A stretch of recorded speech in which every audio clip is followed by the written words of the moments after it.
Hi, my name is Stephen Mather. I'm an organisational psychologist and one of the hosts of Cult Hackers. This is the fourth in our mini-series of bonus episodes called The Psychology of Cults, where I dig deeper into how cults work from a psychological perspective. These episodes are scripted and you can read the full scripts on my Medium page. The theme of today's episode is leadership of a cult. Within secular organisations, management and leadership are perceived as being complementary but different parts of the job when you have responsibility for other people's performance.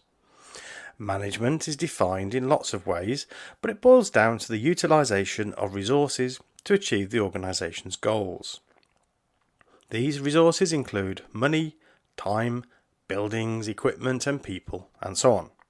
And good managers organise these resources efficiently and carefully to reduce waste and increase activity that adds value to the business. Management skills include the ability to organise things, plan, and to develop and use systems effectively. So, management is all about developing and using processes and systems to identify what needs to be done, how, and when. Leadership, on the other hand, is about influencing people to follow your lead by creating a compelling vision for the future. Leadership skills include the ability to motivate and influence people to behave in a way that is in line with business goals, its culture and ways of doing things. So leadership involves those soft skills that build and maintain relationships with people. In business, organisations normally have a hierarchy which can be displayed as an organisation chart, with the most authority at the top and gradually diminishing levels of authority as we come down the chart until we get to the team members. From an organisational perspective, the senior leadership team set the vision, determine the direction of the organisation, set expectations about behaviour and culture, and make decisions about where the focus needs to be. Great leaders are able to explain their vision in a compelling way so that the rest of the organisation understands clearly where they are going and want to go in the same direction. They are energised by the way the leader communicates. They are convinced that they are part of something good. They recognise a benefit to themselves by being part of the organisation and by working towards the vision. The effective leader can also be in a position of considerable power, and therefore the potential for abuse of this power is very real. In secular organisations, this can lead to illegal or unethical behaviour. Within cults and high control groups, this potential can be even greater. Cult leadership is often restricted to a single individual or an elite few whose power is considerable. Unlike businesses, there are often few checks and balances on the leadership's behaviour. Whereas a business may have to answer to the shareholders and legal entities within the country it operates, cult leaders, particularly of religious groups, tend to have more freedom to operate with impunity.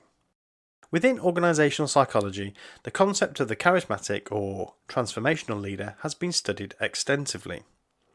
Max Weber, a highly influential German sociologist, defined charisma as a certain quality of an individual personality by view of which he is set apart from ordinary men and treated as endowed with supernatural, superhuman, or at least specifically exceptional powers or qualities. These are not accessible to the ordinary person, but are regarded as of divine origin or as exemplary, and on the basis of the individual concerned is treated as a leader. From this we can see the religious underpinnings of this concept of charisma, which is still seen today in the language. For instance, we talk about charismatic churches. In the workplace, we tend not to overtly refer to leaders as being superhuman, but in many cults the leader is seen as having either divine qualities, of the divine nature, or at least as being the channel through which the divine speaks or instructs. For instance, within the Jehovah's Witness organisation, the claim that the leadership are brothers of Christ and that they are the only chosen avenue through which God speaks to his people can be seen as a claim to charismatic authority. Weber's definition also alludes to the fact that this certain quality can be difficult to pin down. We often say that Some people have a certain something that's hard to describe, but that demands attention and respect. They walk into the room and everyone notices. The scientific approach to organisational psychology has tried to do better than this, and one of my favourites is the use of self-concept theory to understand exactly what charismatic leadership is all about. There has also been some work done to identify the communication style of charismatic leaders, which I will also discuss. Self-concept theory starts from the premise that our concept of self, our understanding of who we are, is actually a hierarchy of social identities that are consistent and complementary. For instance, we may see ourselves as a caring person who is a parent, a partner, a friend, have certain political beliefs, a profession, and so on. These can be described as individual identities that sit together to form a sense of a rounded self. We feel much more at ease with ourselves if these different identities are in harmony or congruent with each other. When we sense that these different identities are not congruent, we may feel a lack of authenticity. In order to influence followers, the charismatic leader links the organisation's vision to the person's concept of self. This can be done openly and positively. For instance, by demonstrating the real good that an organisation does in helping people, perhaps a charity or a business that provides healthcare, the person is able to align being identified as working for this organisation with another key identity, that of being kind and helpful. A person who sees themselves as innovative and excited by new technology might feel good to be part of an organisation on the cutting edge of new technological developments. The charismatic leader is able to help the person align their self-concept with organisational goals, and they therefore feel that to be part of this is to be doing something that is congruent, that aligns to their values, or maybe is even their calling. They might comment that being a part of this team is part of who I am and allows me to express myself. It's easy to see how cult leaders can abuse this ability. By aligning people's natural, often admirable qualities of wanting to help people, wanting to improve the world, finding happiness, being a kind and good person, a cult leader can leverage the person's sense of self so it becomes tied up with the group, especially if the leader is lying about what the group actually does. As a Jehovah's Witness, my sense of self was very much tied up with being a witness. This is a relatively easy thing to do to someone born into the group, especially when young, because the construction of the self is done entirely within the framework of the group or organisation. It's also one of the reasons why leaving can be so difficult.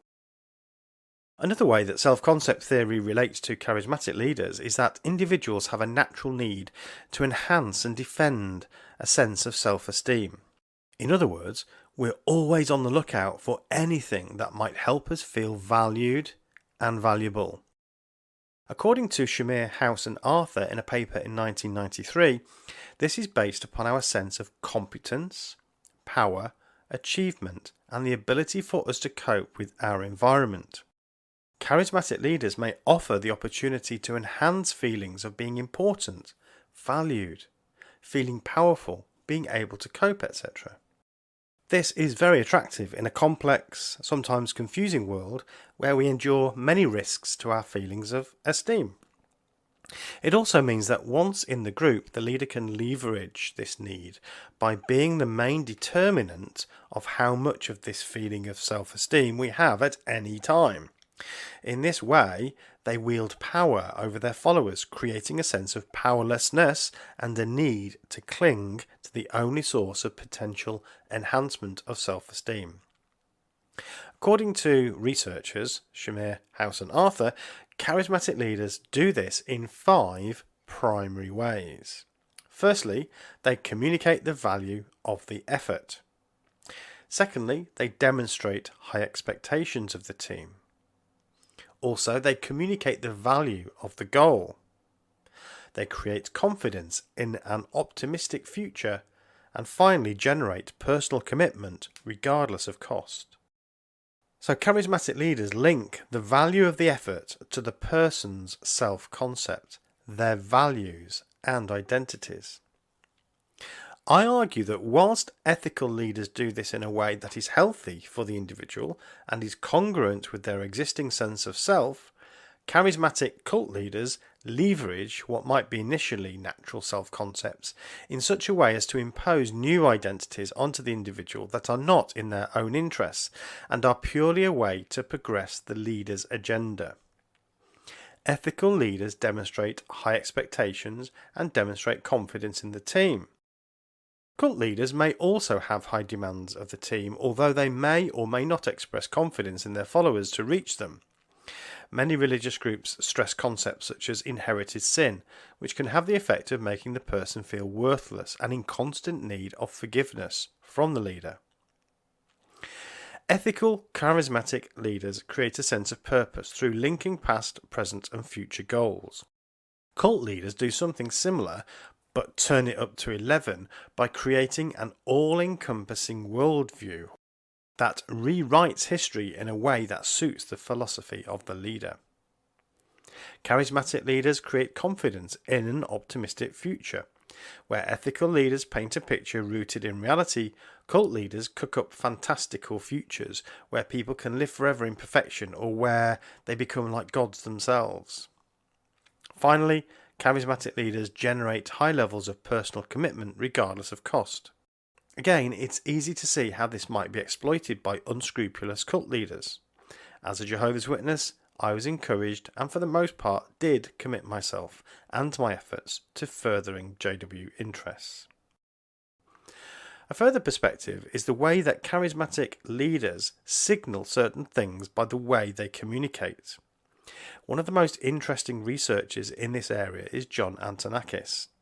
His research suggests that charisma is values-based, symbolic and emotion-laden leader signalling, both verbal and non-verbal.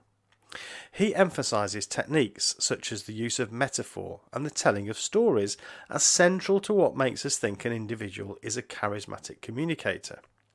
This is interesting because, as we know, many religious leaders use story and metaphor heavily in their teachings.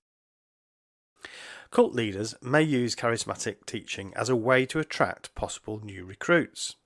Certainly, as a young Jehovah's Witness, I was trained to speak in a way that used metaphor and stories to bring the ideas to life. It was even part of my training at the Theocratic Ministry School, a JW program designed to produce effective speakers. I remember being a good speaker was the subject of much discussion. We would often critique the speaker of the Sunday public talk, for instance, and we would comment on qualities such as animation and the use of illustrations. As I think back to this now, I believe in many ways we were judging speakers on the basis of what I now know as charismatic communication.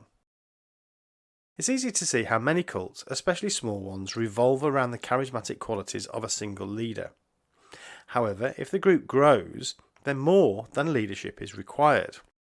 As the organisation grows, the need for management of its increasing resources becomes more important.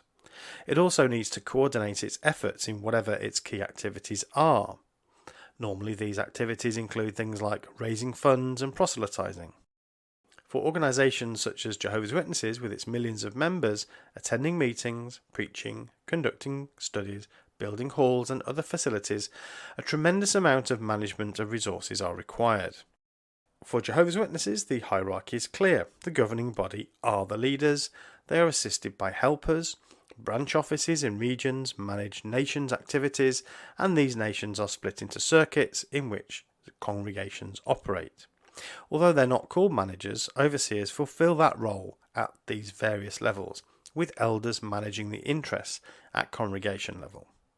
Individual elders also operate in a leadership role within the congregation, some displaying charismatic qualities, as do some circuit overseers. In a subsequent discussion on cult leadership and management, I'll focus on the managerial aspects of cults and explore how they control and utilise their resources. But for now, that's it. Thank you for listening to this bonus episode of Cult Hackers. See you again next time.